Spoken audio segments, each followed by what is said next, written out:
1월 30일 목요일 하나님 앞에서 경건의 시간을 시작하도록 하겠습니다. 기도하겠습니다. 하나님, 오늘도 주의 말씀의 기이한 법을 우리가 깨달아 알기를 소망합니다. 주의 말씀에 우리가 온전히 순종할 수 있도록 그 말씀이 우리를 인도할 때마다 온전히 순종하게 하시고 무엇보다도 우리의 마음에 하나님의 말씀에 대한 기뻐함이 넘칠 수 있도록 인도하여 주시옵소서. 예수님의 이름으로 기도드립니다. 아멘. 사무엘상 7장 12절부터 17절까지의 말씀을 보도록 하겠습니다. 같이 읽습니다. 사무엘이 돌을 취하여 미스바와 센 사이에 세워 이르되 여호와께서 여기까지 우리를 도우셨다 하고 그 이름을 에벤에셀이라 하니라.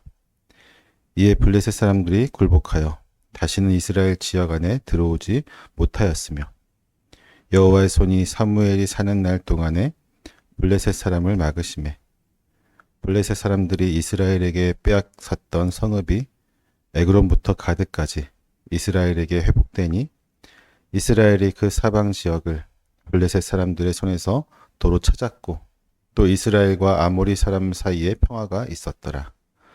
사무엘이 사는 날 동안에 이스라엘을 다스렸을 때 해마다 베델과 길갈과 미스바로 순회하여 그 모든 곳에서 이스라엘을 다스렸고 라마로 돌아왔으니 이는 거기에 자기 집이 있음이니라. 거기서도 이스라엘을 다스렸으며 또 거기에 여호와를 위하여 제단을 쌓았더라. 아멘. 아브라함 링컨은 실패와 고난의 연속 속에서도 포기하지 않고 항상 도전했던 그러한 사람이었습니다. 여러 차례 사업에 실패했고 선거에서 낙선하였으며 사랑하는 사람을 잃는 고통까지 겪었지만 그는 끝까지 하나님의 인도하심을 믿으며 나아갔습니다. 결국 그는 미국의 제16대 대통령이 되어 노예제도를 폐지하고 새로운 역사를 써내려 갔습니다. 그의 삶은 절망의 자리가 하나님의 손길로 어떻게 희망의 장소로 변할 수 있는지를 보여주는 좋은 예라고 할 수 있습니다. 우리의 인생에도 크고 작은 실패들이 찾아오게 됩니다. 그것은 때로 과거의 아픈 기억으로 남아서 우리의 발목을 잡고 앞으로 나아가지 못하게 만들기도 합니다. 하지만 하나님의 손길이 닿으면 그 실패의 자리에서 새로운 시작과 회복이 이루어질 수 있습니다.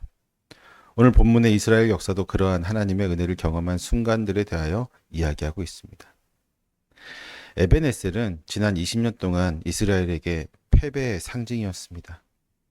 에벤에셀은 블레셋과의 전투에서 패배한 곳일 뿐만 아니라 하나님의 언약궤를 빼앗긴 장소이기도 합니다. 비느하스의 아내가 죽기 전 하나님의 영광이 떠났다라고 하며 그 낳은 아들의 이름을 이가봇이라고 지은 것은 모두 이 에벤에셀에서의 전투 때문이었습니다. 그러나 사무엘은 이곳에서 다시 에벤에셀이라는 이름을 붙여 전혀 새로운 의미를 부여하고 있습니다. 그는 돌을 세우고 여호와께서 여기까지 우리를 도우셨다라고 선언하고 있습니다. 과거 패배의 땅이었던 에벤에셀이 이제는 하나님의 도우심과 승리를 기념하는 장소로 변한 것입니다.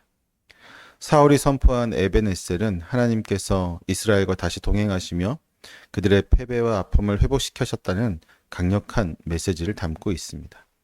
이제 에벤에셀은 실패를 승리로 바꾸는 하나님의 손길을 상징하는 장소가 되었습니다. 우리의 삶에서도 에벤에셀의 순간이 있습니다. 과거 실패와 좌절의 자리였지만 하나님의 도우심으로 인하여 새로운 시작과 승리의 자리로 바뀐 경험들이 있을 것입니다. 중요한 것은 우리가 그 은혜의 순간을 기억하고 감사하며 하나님을 더욱 의지하는 것입니다. 13절은 이 승리가 여호와의 손에 의해 이루어진 것임을 명확히 밝히고 있습니다.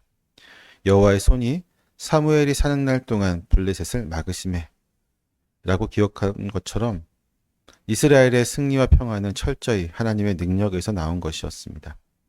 또한 본문은 이 모든 평안이 사무엘은 자신의 지도력에 의한 것이 아니라 오직 하나님의 손길을 통하여 이루어진 일이라고 그분께 영광을 돌리고 있습니다. 우리의 삶의 평안은 과연 우리의 노력과 능력으로 이루어지는 것일까요? 아니면 하나님의 전적인 도우심 때문일까요? 혹시라도 이스라엘 백성이 블레셋을 물리친 것이 자신의 능력으로 치부할 것을 염려한 사무엘은 에베네셀의 돌을 세우며 하나님께서 여기까지 우리를 도우셨다는 고백을 선언하는 것입니다. 이러한 사무엘의 고백이 우리의 고백이 될 수 있기를 소망합니다. 하나님께서 나를 도우신 에베네셀의 순간은 언제였는지 그 기억을 되새기면서 믿음으로 나아가고 또 결단하기를 소망합니다. 그리할 때 우리의 삶 속에서 하나님이 함께 하심으로 실패를 승리로 바꾸시는 에베네셀의 은혜가 가득하게 될 것입니다.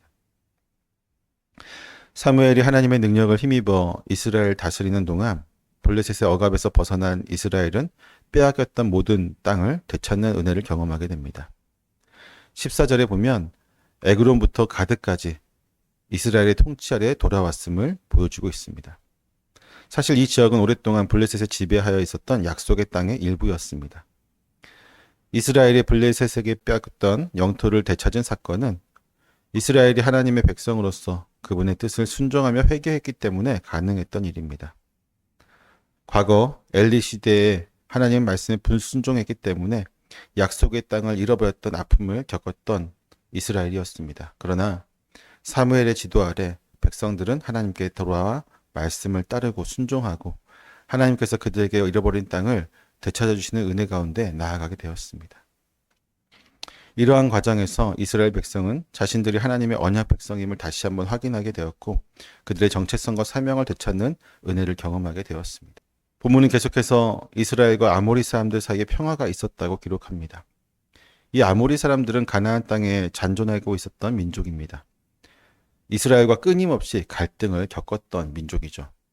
그러나 블레셋의 세력이 약화되고 이스라엘이 이 지역 세력의 중심이 되자 아모리 사람들은 전쟁 대신 평화를 선택할 수밖에 없었습니다. 그들 역시 블레셋이 하나님의 능력을 힘입은 이스라엘에게 어떠한 처지에 놓이게 되었는지 너무나도 잘 알고 있었기 때문입니다. 그들은 이스라엘과 대치하는 대신 최대한 평화를 유지하는 길을 선택하게 되었습니다. 결국 이 모든 평화는 하나님께서 이스라엘과 함께 하셨기 때문에 가능한 일이었습니다. 이러한 하나님이 주신 평화는 겉으로만 보여지는 일시적인 평화가 아니라 대립과 갈등 속에서도 온전한 평화를 이루어내는 그러한 평화입니다. 우리의 삶에서도 이러한 하나님의 평화가 온전히 임하고 있습니까? 우리가 어떠한 노력을 기울여도 해결되지 않는 갈등의 자리가 하나님의 은혜 안에서 화해와 안정으로 바뀌는 것을 경험할 때 우리는 진정한 샬롬을 누릴 수가 있게 될 것입니다. 사무엘의 사역은 블레셋과의 승리와 아모리 사람들과의 평화에서 끝나지 않았습니다. 그는 이스라엘 백성에게 단기적인 안정만을 제공한 것이 아니라 지속적인 영적인 지도자로서의 역할을 감당하며 이스라엘 공동체를 견고히 세워나갔습니다. 사무엘은 해마다 베델, 길갈, 미스바를 순회하면서 이스라엘을 다스렸습니다. 그는 이곳에서 정의를 베풀며 백성들의 문제를 해결하는 재판관으로서 활동했을 뿐만 아니라 하나님의 말씀을 가르치며 이스라엘이 영적으로 바로 설 수 있도록 도왔습니다. 그의 순회 사역을 통해 행정적인 문제뿐만 아니라 이스라엘 공동체의 영적 기초를 다지는 데도 중요한 역할을 감당하였던 것입니다. 사무엘은 순회 사역을 마치고 고향 라마로 돌아가 그곳에서 이스라엘을 다스리기 시작했습니다. 라마는 그가 하나님의 임재의 중심으로 예배를 회복하기 위해 세운 중요한 장소였습니다. 그는 그곳에 제단을 쌓고 하나님께 제사를 드리면서 이스라엘 백성이 예배의 중심을 잃지 않도록 노력하였습니다. 그의 제단은 하나님의 신실하심을 찬양하는 상징이자 하나님께서 여전히 이스라엘과 함께 하신다는 사실을 기억하는 기념비와도 같은 것이었습니다. 무엇보다도 사무엘은 평화로운 시기에도 그의 사명을 멈추지 않았던 것을 봅니다. 그는 안정 속에서도 하나님께 받은 사명을 충실히 감당하면서 이스라엘 백성이 흔들리지 않도록 끝까지 헌신하였습니다. 그는 이스라엘 백성들이 위기의 순간을 넘긴 이후에 평안하게 되면 혹시라도 예전과 같이 잘못된 신앙으로 돌아가게 될 것을 우려하였던 것입니다. 우리 역시 몸과 마음이 모두 평안하게 되면 하나님께 영광을 돌리고 감사의 제사를 드리는 삶을 살기보다는 우리 자신의 욕망을 더욱 충실하게 살게 될 때가 더 많지 않습니까? 위기의 순간에만 하나님께 매달리진 않았습니까? 참된 그리스도인은 사무엘과 같이 평화의 시기와 위기의 순간 모두 하나님 앞에 나아가 그분께 충성해야만 합니다. 이러한 사무엘의 사역은 이스라엘이 하나님과의 관계를 유지하며 그분의 통치 아래 안정된 공동체로 서게 하는데 결정적인 역할을 했습니다. 그의 사역의 일시적인 승리와 안정에 멈추지 않고 지속적인 영적 성숙으로 나아갔던 것처럼 우리의 삶에서도 사명을 끝까지 감당하는 태도가 필요합니다. 하나님께서는 평화로운 시기에도 우리를 부르시고 지속적인 순종과 헌신을 통해서 그분의 뜻을 이루어 나가기를 원하십니다. 사무엘의 사역은 단기적인 승리와 평화를 넘어 하나님의 통치가 이스라엘의 삶 속에 깊이 자리 잡도록 만든 지속적인 헌신의 여정이었습니다.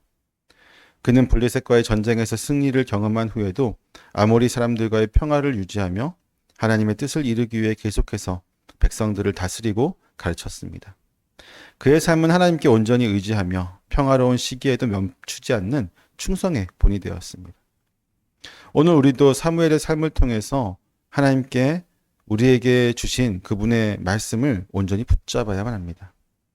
우리는 때로 하나님의 은혜로 승리를 경험하고 회복과 평화를 누리게 되지만 그 순간 끝이 될 때가 많이 있습니다. 그러나 진정한 그리스도인은 우리가 누리는 것이 온전히 하나님의 것임을 기억해야만 합니다. 평화로운 시기에도 하나님과의 관계를 더욱 깊이 묵상하고 더욱 그분을 신뢰해야만 합니다. 그래야만 위기의 순간에 온전한 하나님의 통치와 보호를 받고 나아갈 수가 있습니다. 하나님께서는 지금도 우리를 통해 그분의 뜻을 이루어 가기를 원하십니다. 잃어버린 것을 회복시키시는 하나님, 대립과 갈등의 자리에 평화를 이루시는 하나님을 바라보면서 우리가 살아가는 모든 자리에서 그분의 통치를 드러내는 삶을 살아가기를 소망합니다. 기도하겠습니다. 하나님, 우리는 우리에게 주어진 하나님의 모든 은혜와 또 기쁨과 평안을 한순간에 끝나는 기쁨으로 나누지 않기를 원합니다.